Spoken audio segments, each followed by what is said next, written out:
معزز مہمان خصوصی پروفیسر عزیز الدین صاحب، یہاں پر ڈائس پر موجود پروفیسر شاہین شیخ صاحبہ، ڈاکٹر اطہر حسین صاحب، یہاں پر موجود سبھی ٹیچرز حضرات و خواتین اور عزیز طلبہ و طالبات، ریسرچ اسکالرز، میں سمجھتا ہوں کہ ایک بہت ہی پرمغز خطاب کے سماعت کے بعد ذہنی طور پر آپ تھوڑی سی تکان محسوس کر رہے ہوں گے، اور ہو سکتا ہے کہ ایک بہت لمبی تقریر کو برداشت کرنے کا موقع ملنا ہو. So I shall try to be very short in concluding his lecture. The basic topic that I have requested for was historical method of research in education. سر کا بیک گراؤنڈ ہسٹری کا ہے، تو ہم نے سوچا کہ اس بیک گراؤنڈ سے فائدہ اٹھاتے ہوئے ہم یہی ٹاپک دیں. ظاہر ہے کہ سر نے ان کے لیول سے اس ٹاپک کا حق ادا کر دیا، اس بارے میں کوئی بات مجھے نہیں کرنی ہے. طالب علم ہونے کی حیثیت سے طلبہ کا خیال رکھتے ہوئے چند ایک باتیں صرف تذکیر کے لیے، یاد دہانی کے لیے I would like to repeat. First of all, you all know very well that there are different methods that we apply while doing educational research. Department of education and training میں، school of education and training میں education faculty کے ذریعے سے جو researches کروائی جاتی ہیں یا کی جاتی ہیں، وہ ایجوکیشنل ریسرچ کہلاتی ہے. ہم چاہتے ہیں کہ پورے ایجوکیشن سسٹم میں بہتری پیدا کرنے کے لیے اپنے انوویٹیو آئیڈیاز کو استعمال کرتے ہوئے، اپنے ذہن کو استعمال کرتے ہوئے، اپنے مطالعے کو استعمال کرتے ہوئے ایسی ریسرچ کریں کہ جس سے ایجوکیشن میں تبدیلی آئے، بہتر تبدیلی آئے. تو اس کے لیے ڈفرینٹ میتھڈس ہیں، آپ لوگ اچھے طریقے سے واقف ہیں. یہ تمام میتھڈس جن میں ہسٹوریکل میتھڈ ہے، فلاسفیکل میتھڈ ہے، جس میں سروے میتھڈ ہے، ایکسپیریمنٹل میتھڈ ہے، کیس اسٹڈیز ہیں، یہ تمام میتھڈ سے آپ کا تعارف بہت اچھے طریقے سے ہے، اس کی کوئی تفصیلات میں جانے کا موقع نہیں ہے. آج صرف I shall try to repeat the points in relation to historical method of research. سب سے پہلی بات تو یہ کہ آپ یہ بھی جانتے ہیں کہ میں نے جتنے طریقوں کے نام لیے، یا اور بھی جو طریقے ہیں، ethnographic research ہے، جتنے بھی چیزیں ہیں، generally they have been classified under two different categories, broad categories: quantitative methods and qualitative methods. So historical method comes under qualitative method of research. Is that point clear? اب ایک طریقے سے اگر دیکھا جائے تو it involves examining past events to draw conclusions and make predictions about the future. جو past events ہیں تو ان کو صرف ریکارڈ کرنا نہیں، ریکارڈ پر لے کر نہیں آنا ہے، بلکہ ان کو ایگزامین کرنا ہے، ان کا بہت گہرائی کے ساتھ مطالعہ کرنا ہے. اور کیوں؟ تاکہ ایسے کنکلوژنس ہم ڈرا کر سکیں کہ فیوچر کے بارے میں ہم کوئی پریڈکشنز کر سکیں، کوئی پیشن گوئی کر سکیں کہ کس طریقے سے ہمارا نظام آگے بڑھنا چاہیے. یہ جو ہے ہسٹوریکل میتھڈ کا بنیادی مقصد ہوتا ہے. اگر آپ اوریجن کی بات کریں تو میرے مطالعے کے مطابق it's about 1835 to 1845 that this method of research was evolved. Between 1835 to 1845. ہو سکتا ہے کہ اس سے پہلے بھی کسی نے ہسٹوریکل میتھڈ آف ریسرچ استعمال کیا ہو، لیکن ایک میتھڈ کے طور پر بہت سسٹمیٹیکلی یہ میتھڈ جو ایوالو ہوا، اس کا ڈیوریشن یہ ہے 1835 to 1845. جہاں تک نیچر کا تعلق ہے ہسٹوریکل میتھڈ کا، it focuses exclusively on the past. جو پاسٹ کے ایونٹس ہیں، جو ہیپننگس ہیں، مکمل طور پر فوکس اسی پر ہوتا ہے. So as to understand why, what and how of the event under study. جس ایونٹ کی آپ اسٹڈی کر رہے ہیں تو وہ کیوں ہوا، کیسے ہوا، اس کے لازمات کیا تھے، کس طریقے سے وہ انجام پذیر ہوا، ان تمام کا اس میں مطالعہ کیا جاتا ہے، تاکہ مستقبل کے سلسلے میں کوئی ایسے پریڈکشن ہم کر سکیں کہ جس سے مستقبل کو ایک راہ مل سکے. آپ جانتے ہیں کہ پرپزز میں دو بہت ہی امپورٹنٹ پرپزز ہیں. There are two important purposes of historical method of research. The first one is, we will say that we want to learn the lessons from the past so as to make our future successful. ظاہر ہے کہ کوئی عام بات نہیں ہے. تاریخ کیوں پڑھتے ہیں؟ آپ جانتے ہیں اچھی طریقے سے کہ تاریخ کی نظروں نے وہ دور بھی دیکھے ہیں، لمحوں نے قطع کی تھی، صدیوں نے سزا پائی ہے. تو ماضی میں جو کچھ ہوا اس سے سبق سیکھنے کے لیے تاکہ ہم مستقبل کو صحیح ایک سمت عطا کر سکے, ایک جہت عطا کر سکے, ایک ڈائریکشن دے سکیں. اور دوسرا مقصد جو ہے وہ یہ ہے کہ it is to unfold the reasons underlying the event. وہ ریزنس کہ جو اس ایونٹ کا جو ماضی میں ہو چکا ہے وہ کون سی ریزنس تھی جو اس ایونٹس کی بنیاد بن گئی, کہ ان کی بنیاد پر وہ ایونٹ وقوع پذیر ہوا, اس کا ہم مطالعہ کرنا چاہتے ہیں. یہ دو بنیادی مقاصد ہیں. اب اس کی کیریکٹرسٹکس بہت ساری ہیں, ان کا احاطہ کرنا یہاں پر بہت زیادہ مشکل کام ہے. But one thing is definite and that is it is not just mere accumulation of facts from the past events. No, خالی آپ ایکومولیٹ نہیں کریں گے, جمع نہیں کریں گے. آپ نے جمع کر دیا تو وہ ریسرچ نہیں ہوئی. آج کے دور میں تو ظاہر ہے کہ بہت ساری چیزیں آپ کو tips of the fingers per available ہیں, ہے نا. کتابیں پڑھنے کی اور جرنلز دیکھنے کی اور زمانے کی گیزٹ دیکھنے کی بھی ضرورت نہیں ہے, وہ تو انٹرنیٹ پہ بھی اویلیبل ہے. اگر آپ نے اس میں سے مفید مطلب نکال دیا اور اس کو کمپائل کر دیا تو that will not be the perfect historical method of research. That will not be the perfect outcome of historical method of research.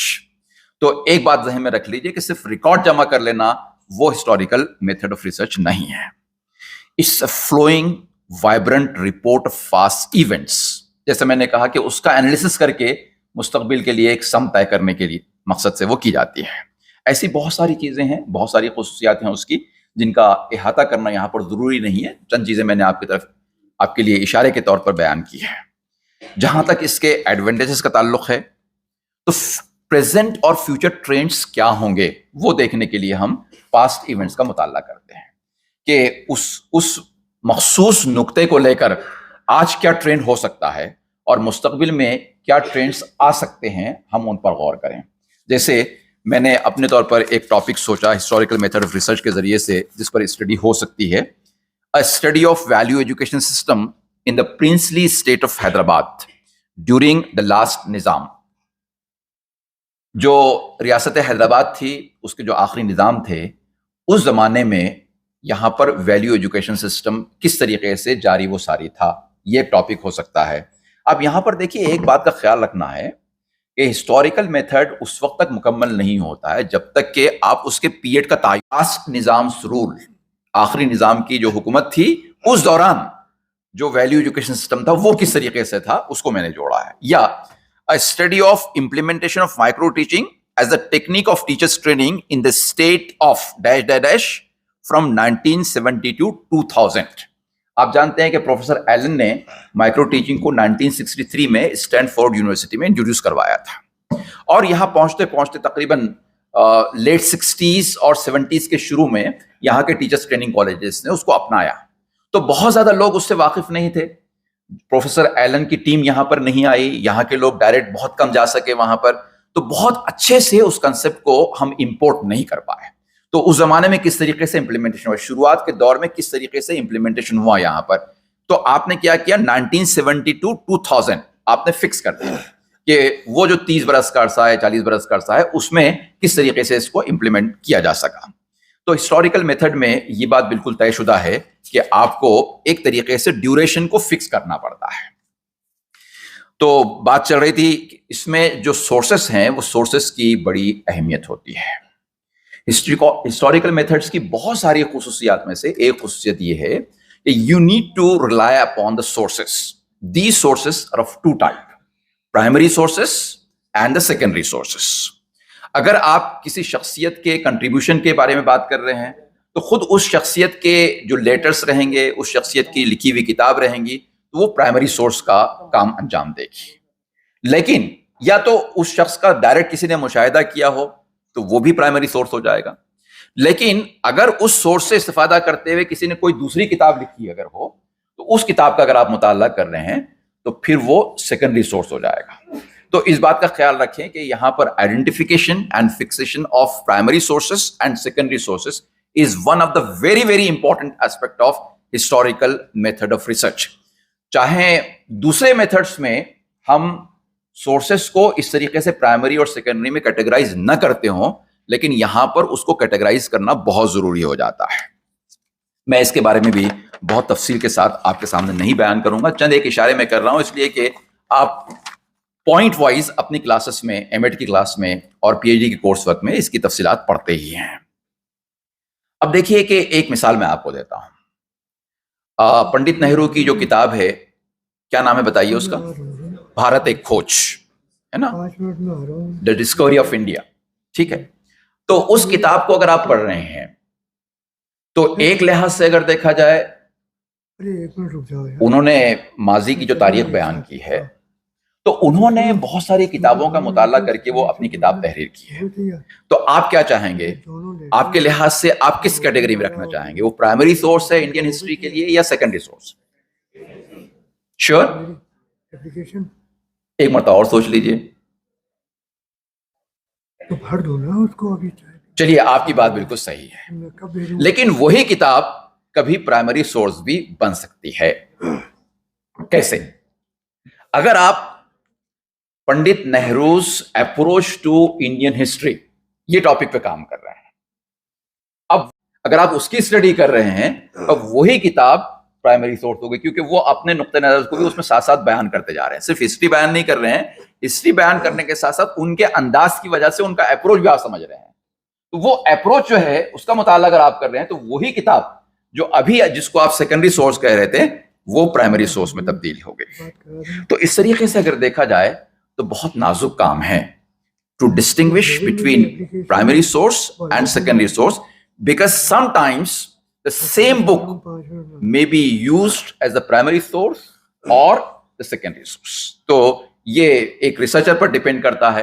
سر نے جیسے کہا کہ وہ جتنا کام کرے گا، جتنی انسائٹ اس کے اندر ڈیولپ ہوگی، جتنی وزڈم اس کو آئے گی، وہ طے کرے گی کہ اس کو وہ کیا مقام اور درجہ عطا کرتا ہے۔ ظاہر ہے کہ اس کے جو کریڈینشلز ہیں اس کو طے کرنا پڑتا ہے۔ ہر سورس جو آپ کو مل جائے وہ کس حد تک آتھینٹک ہے، کس حد تک ریلائبل ہے، اس کو طے کرنا پڑتا ہے۔ اس کے لیے دو طرح کی کرٹیسزم ہسٹوریکل ریسرچ کی بہت اہم خصوصیات میں شامل ہے، ایکسٹرنل کرٹیسزم اور انٹرنل کرٹیسزم۔ اب ایکسٹرنل کرٹیسزم کیا ہے؟ مثال کے طور پر کوئی شخص یہ کہے کہ رامائن کا جو دور ہے اس وقت کی وہ ہسٹری لکھ رہا ہے اور کہے کہ مجھے پرائمری سورس ہاتھ آ گیا میرے، اور وہ پرائمری سورس جو ہے وہ عربک لینگویج میں ہے، تو اٹ کی not be an authentic source, کیونکہ جو ایکسٹرنل چیزیں ہیں ان سے ہی پتا چل رہا ہے کہ عربی اس زمانے میں یہاں انٹروڈیوس ہی نہیں ہوئی تھی، عربی یہاں آئی نہیں تھی۔ جب عربی زبان کا یہاں وجود ہی نہیں تھا اور کوئی کتاب یہ دعویٰ کرے کہ میں عربی میں ہوں اور میں رامائن کے دور کے لیے پرائمری سورس کا کام کر سکتی ہوں، تو وہ دعویٰ غلط ثابت ہوگا، کیونکہ ایکسٹرنلی آپ جانتے ہیں، وہ سارے فیکٹرز کو جانتے ہیں کہ وہ اس زبان کا وجود یہاں پر اس زمانے میں تھا ہی نہیں، یا کوئی ایسی تاریخی کتاب ہے جو اردو میں لکھی ہوئی ہے، وہ کہتی، وہ مصنف دعویٰ کر رہا ہے کہ پرائمری سورس ہے، جبکہ اردو زبان کا اس زمانے میں وجود نہیں تھا، اردو زبان بنی نہیں تھی اس وقت، تو پرائمری سورس نہیں ہو سکتی۔ تو خیر، جو ایکسٹرنل فیچرز ہیں زبان سے، انداز بیان سے، مثالوں سے، ان تمام چیزوں سے جائزہ لے کر جب آپ طے کرتے ہیں کہ یہ آتھینٹک ہے یا نہیں ہے، تب جا کر اس کی جو ایکسٹرنل کرٹیسزم ہے وہ پوری ہوتی ہے۔ بہت سارے اس کے لوازمات ہیں، میں نے چند ایک لوازمات کی طرف اشارہ کیا ایکسٹرنل کرٹیسزم کی۔ پھر جب انٹرنل کرٹیسزم کی بات کرتے ہیں آپ، تو ایک کتاب کے بارے میں یہ طے ہو گیا کہ یہ ایک آتھینٹک کتاب ہے، لیکن اس میں ہو سکتا ہے کہ there might be certain controversies within the book. تو اب کون سا پوائنٹ جو ہے وہ زیادہ ریلیونٹ ہے، کون سا پوائنٹ زیادہ صحیح ہے، that will depend upon your internal criticism, جو کہ کتاب ایک مجموعی تاثر پیش کرتی ہے، ٹوٹل ایفیکٹ، بعض پوائنٹس اس ٹوٹل ایفیکٹس کے ان لائن ہوتے ہیں، اور بعض پوائنٹس ایسے ہو سکتے ہیں کہ جو ان کانسوننس نہ ہو۔ تو جو پوائنٹس وہ کانسوننس نہیں ہو رہے ہیں، اس سے میچ نہیں کر رہے ہیں، تو ظاہر ہے کہ انٹرنل کرٹیسزم کا تعلق کا جب جو سوال ہے وہ انٹرنل کرٹیسزم طے کرے گا کہ اس پوائنٹ کو ہٹا دیا، حالانکہ اسی بک میں لکھا ہوا ہے جس کو آپ پرائمری سورس، جو آپ کے لیے آتھینٹک بک کے طور پر کام کر رہی ہے، لیکن ود ان دا بک کئی کنٹروورشل ایشوز ہو سکتے ہیں۔ ایک ہی آتھر روانی میں ایک چیپٹر میں ایک بات کہتا ہے، دوسرے چیپٹر میں اس نے جو بات کی ہو سکتا ہے کہ دیر میں بی کانٹرڈکشن، تو in that case you need to go for what is called as internal criticism. Internal criticism کے بھی بہت سارے کرائٹیریاز ہیں، وہ آپ کو اچھی طریقے سے معلوم ہونا چاہیے۔